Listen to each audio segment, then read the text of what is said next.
आज हम बात करेंगे असामान्य मासिक धर्म के बारे में। इसे हम एबनॉर्मल यूट्राइन ब्लीडिंग भी बोलते हैं। मतलब किसी भी महिला का जो मासिक धर्म है, एक निश्चित समय पर ना आना, एक निश्चित अवधि तक ना रहना और एक निश्चित मात्रा में ना आना, इसे हम असामान्य मासिक धर्म बोलते हैं।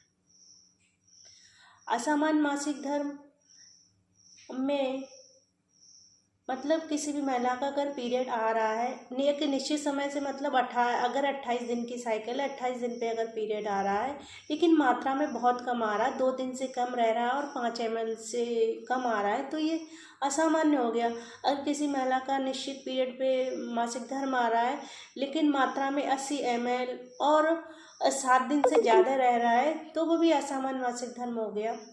और किसी भी महिला का पीरियड 1 महीने में 2 बार आ जा रहा है, तो वो असामान्य मासिक धर्म के अंतर्गत आता है।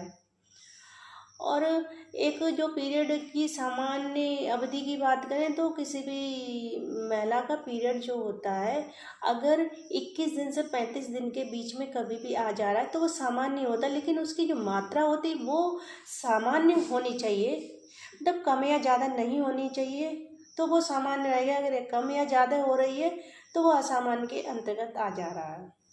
ठीक, ये हो गया। और ये असामान्य यूट्राइन ब्लीडिंग के कारण क्या होते हैं, या असामान्य मासिक धर्म के क्या कारण होते हैं? सबसे पहला कारण तो होता है इन्फेक्शन, किसी भी कारण इन्फेक्शन हो जाना। दूसरा ओवुलेटरी डिसफंक्शन, मतलब 18 साल से जो कम उम्र की लड़कियां रहती हैं उनमें बच्चेदानी से अंडा प्रॉपर तरीके से नहीं मिलता, तो उन लड़कियों में ज़्यादा मासिक धर्म असामान्य देखने को मिलता है। तीसरा हो गया हेमेटोलॉजिकल डिसऑर्डर, मतलब किसी में ब्लड से रिलेटेड संबंधी समस्या होने की वजह से। और चौथा हो गया एंडोक्राइन डिसफंक्शन। एंडोक्राइन से मतलब किसी भी महिला को थायराइड हाइपोथायरॉइडिज्म या हाइपरथायरॉइडिज्म होना।